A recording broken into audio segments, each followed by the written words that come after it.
Mr. President, China as well, for the massive and tireless efforts for drafting this draft resolution. We thank them. At the core of the draft resolution submitted by the UAE on behalf of Arab countries are the requests for an immediate ceasefire in Gaza and for all hostages to be released. The draft has nearly 100 co-sponsors, and China is also a co-sponsor. We express great disappointment and regret that the draft has been vetoed by the U.S. 2 months of fighting has already caused unprecedented deaths and destruction. An immediate ceasefire is the overriding prerequisite. On this issue, any negative attitude is untenable, and however much justification remains feeble. It needs to be pointed out that condoning the continuation of fighting while claiming to care about the lives and safety of the people in Gaza and the humanitarian needs there is self-contradictory. Condoning the continuation of fighting while advocating prevention of spillover of the conflict is self-deceiving.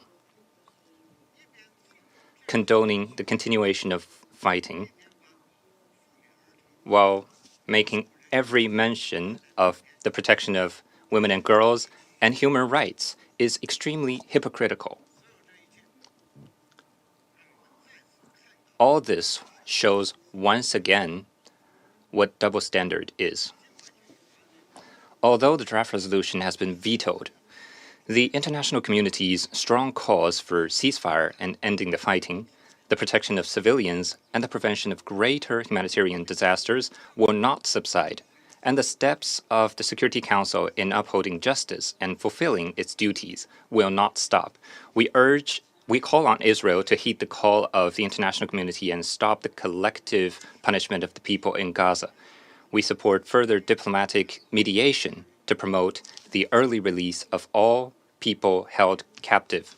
We call upon all relevant parties to pull all efforts towards the common goal of ending the fighting in Gaza, to keep alive the hope of survival for the Palestinian people, and to keep alive the hope for peace in the Middle East region. Thank you, President. I thank the representative of China for their statement. I now give the floor to the representative of Ghana. Thank you, Mr. President. We thank the delegation of the UAE for proposing the draft resolution. Ghana voted in favor of the resolution because we believe that the humanitarian situation in Gaza is fast deteriorating and needs to be urgently addressed to avoid any human catastrophe.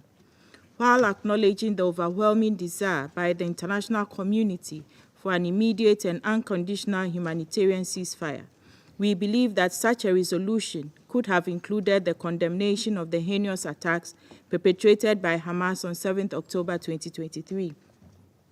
As a Council, we need to ensure that our resolutions address all the underlying issues at hand to maintain the Council's objectivity and its credibility to act as an honest broker for the peaceful settlement of the Israeli-Palestinian question based on the two-state solution. Mr. President, in conclusion, while we regret that the resolution failed, we reaffirm our commitment to the two-state solution and express the hope that future actions of the Council would help save lives. I thank you. I thank the representative of Ghana for her statement. I now give the floor to the representative of the Russian Federation. Thank you, Mr. President. I think it would be no exaggeration to say that today will become one of the darkest days in the history of the Middle East. Once again, cynically blocking a call for a ceasefire in the Palestinian-Israeli conflict zone. Our colleagues from the USA have literally before our eyes issued a death sentence to thousands, if not tens of thousands more civilians in Palestine and Israel, including women and children, and also UN staff that are trying to help them. History will judge Washington's actions. One can speak cynically with nice empty words about democracy, human rights, women, peace and security, rules, order, as much as you like. However, the real value of those we have just witnessed when two members of the Security Council preferred to remain complicit to the merciless Israeli bloodbath. I am saying this not in order to shame our American colleagues. I am confident that the outcome of our vote has resounded painfully in the hearts of ordinary people in the USA and the United Kingdom, whose calls for peace and common sense have gone unheeded by the ruling elites of those countries. I'm confident that they will still express their opinion. We in the Council have nothing left to do other than redoubling or tripling our efforts to try and come up with a decision that would alleviate the suffering of civilians within the limited, toothless bounds that we have left to act in, thanks to Washington and London. It's important to ensure the implementation of Resolution 2712 adopted by the Council, regardless of how we view it. We expect in short order the UN Secretary-General to make proposals about how to organize its monitoring. We hope that at least something will be able to be done within that framework. As we previously proposed, one of the options could be expanding the mandate of the UN Truce Supervision Organization, UNSO. Moreover, we expect that the Secretary-General will once again weigh in. We cannot and must not leave entirely innocent Palestinians and Israelis to the mercy of those for whom war is a geopolitical game and a source of wealth. Thank you for your attention. I thank the representative of the Russian Federation for their statement. I now give the floor to the representative of Japan. Thank you, Mr. President. More than 2 months have passed since the Hamas terror attack against Israel on 7th October, followed by Israel's massive military response. After several failed attempts, this Council finally spoke on 15th November by adopting Resolution 2712. Since then, a hopeful week-long humanitarian pause in fighting allowed more emergency aid to enter through the Rafah crossing and for more than 100 hostages to be released. However, after this pause broke down, the situation rapidly deteriorated, with a new round of death, displacement, and destruction. It is clear more needs to be done. We voted in favor of this draft resolution at the loss of all civilian life, as we are witnessing now, whether Palestinian or Israeli, is extremely tragic. Under the current situation, Japan also takes very seriously the Secretary General's invocation of Article 99. Japan therefore regrets that this resolution has failed to be adopted. We need to recall, however, that the country that vetoed is engaging in enormous diplomatic efforts to make a tangible difference in improving the humanitarian situation on the ground. That is why we need more joint efforts, unceasing efforts to find common ground where the Council can work together for the people of Palestine as well as those in Israel and beyond, rather than indulging in finger-pointing. So in this regard, I was disappointed by the statement delivered by my preceding speaker. Mr. President, though this is a disappointing outcome, Japan will work constructively with other Council members to find a path forward. Thank you. I thank the representative of Japan for his statement. I now give the floor to the representative of Albania. Albania voted in favor of the draft resolution on the humanitarian ceasefire in Gaza introduced by the United Arab Emirates, joining the call of the of UN Secretary General and the UN agencies to end the hostilities on the ground so the humanitarian access can be delivered to the population in Gaza and to all the civilians suffering from this conflict. We strongly support the clear focus on the protection of civilians and the implementation of international humanitarian law. Let's be clear. We support the call for humanitarian ceasefire in Gaza to save civilians, not to shield Hamas and other terrorists. Therefore, it cannot and must not be seen and misused by Hamas as a new opportunity for regrouping and attacks against Israel and its population, as they have been doing since October 7th terrorist attack, and the Security Council has not reacted to condemn them. It is therefore important for the Security Council to start thinking quickly on how to hold accountable Hamas for the terrorist attacks of the 7th of October, for the hostages that are not freed yet, for the sexual violence used as a weapon of terror by Hamas, and for the huge damage they have inflicted to the Palestinian cause. The people of Gaza should reject Hamas and embrace only the path of peace in order to build their future, and the only way is by securing Israel's right to exist and its security on one hand, and for Palestinians to have their own state and freedom on the other one. I thank you. I thank the representative of Albania for her statement. I now give the floor to the representative of Gabon. Mr. President, Gabon voted in favor of the draft resolution that was tabled this evening at the initiative of the United Arab Emirates.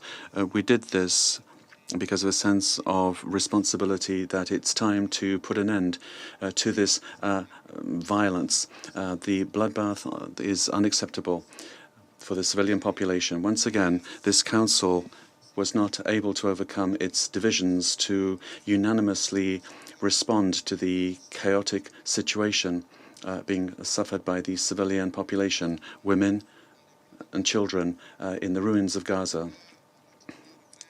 To our great regret, there will not be a ceasefire this evening in the war between Israel and Hamas.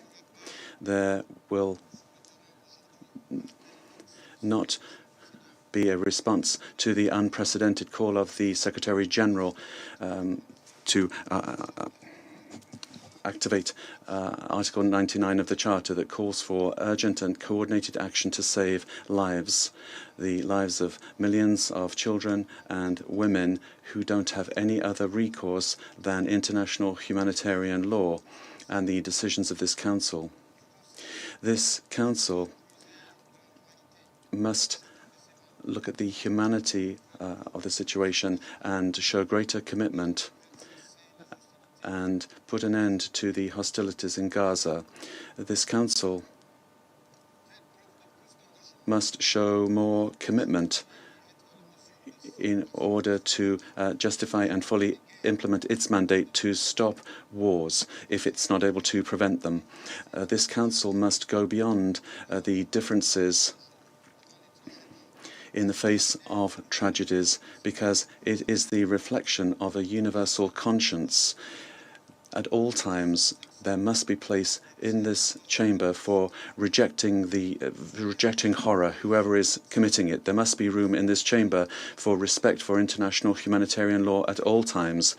There must always be room around this table to call for a humanitarian ceasefire, and we must very quickly come back to our seats and meet our responsibilities. Thank you very much.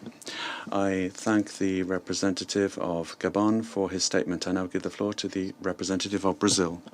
Thank you, Mr. President. Brazil voted in favor of the draft resolution proposed by the United Arab Emirates on behalf of the Arab Group, which we also co-sponsored. We regret it didn't get the necessary approval, despite the 13 votes in its favor. The unprecedented level of the humanitarian tragedy unfolding in Gaza requires urgent action. It continues to be our responsibility to prevent it.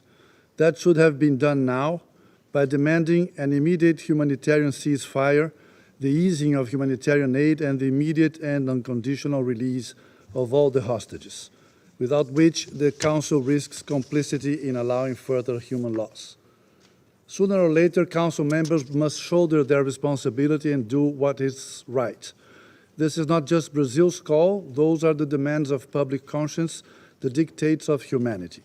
The price of inaction is unbearably high, politically, morally, and legally. We might be irreparably harming the prospect of a two-state solution.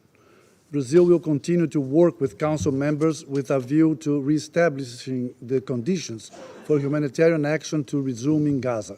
We must also be consequential in our defense of international law, particularly international humanitarian law, with meaningful action. There is a pressing need to reestablish Council authority, which should be guided by our collective responsibility to ensure peace and security without making exceptions. Now that we failed once again, maybe we could try a more effective negotiating process, which will put the whole responsibility of a draft resolution on all member states. Thank you. Doy las gracias al representante de Brasil. I thank the representative of Brazil for his statement, and I'll give the floor to the representative of Mozambique. Thank you, Mr. President. Mr. President, Mozambique deeply regrets that despite the efforts made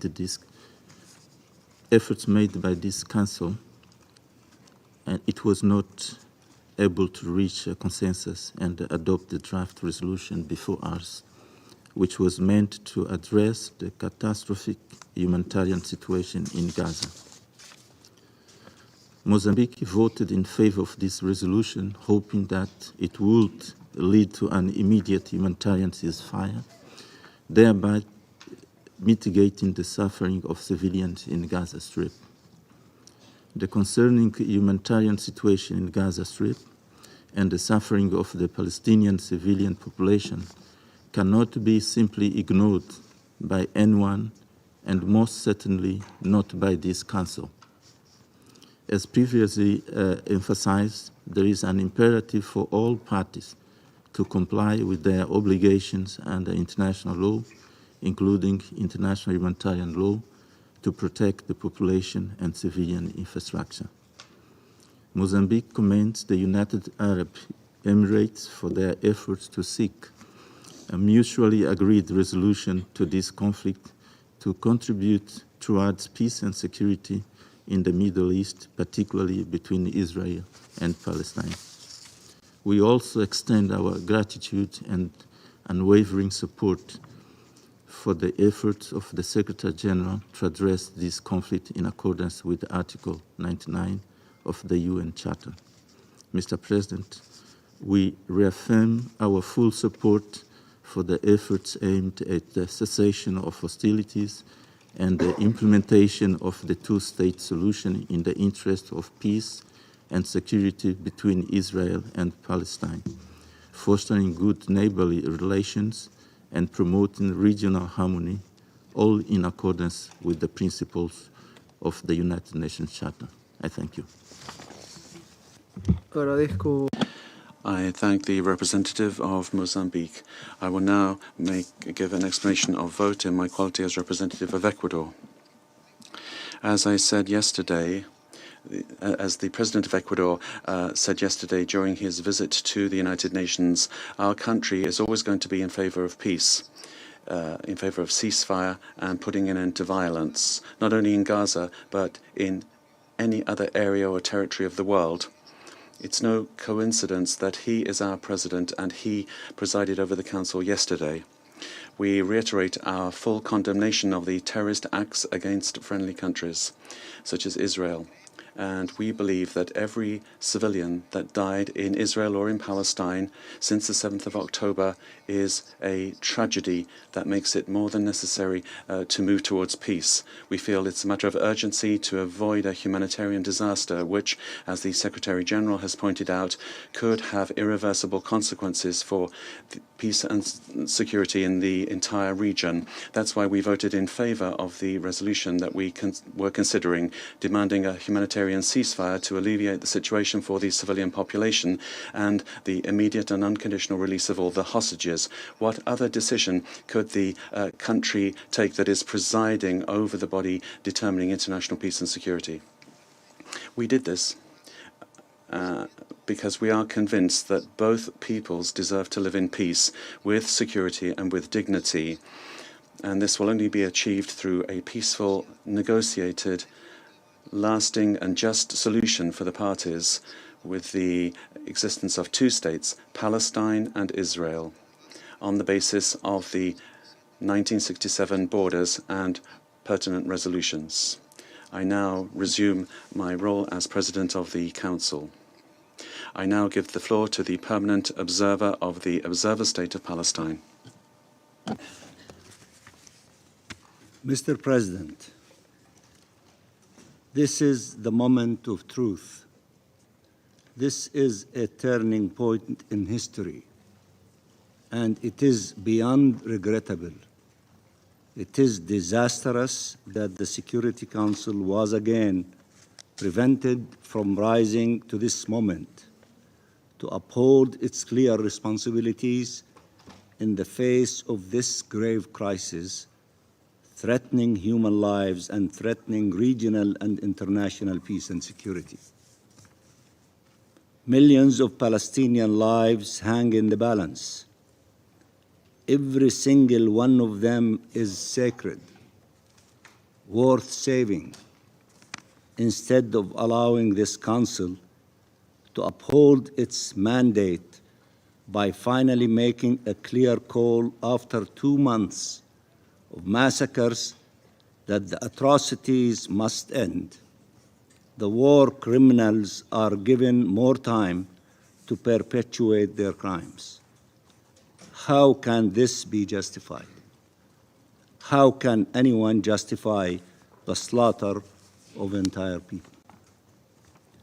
Those who were advocating for a prolonged of the assault on the one hand, while also pleading against the commission of atrocity on the other hand, should be convinced by now that the prolongation of this war obviously implies the continued commission of atrocities, the loss of more innocent lives, more destruction.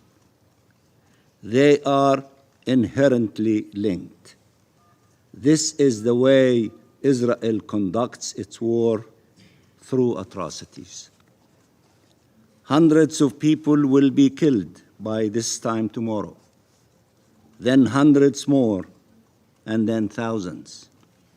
Children will be killed, orphaned, wounded, disabled for life, not by mistake, but by design, because the killers have no regard whatsoever for Palestinian life, from the cradle to the grave and beyond.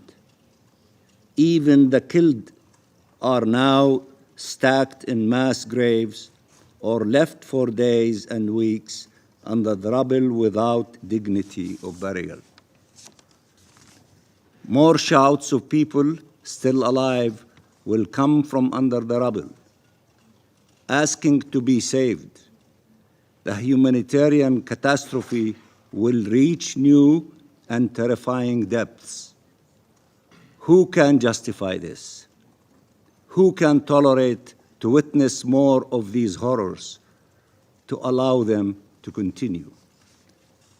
2.3 million Palestinians are paying with their lives the price for double standards, bias, racism, Israeli exceptionalism, and supremacy. If you are against the destruction and displacement of the Palestinian people, you must stand against this war.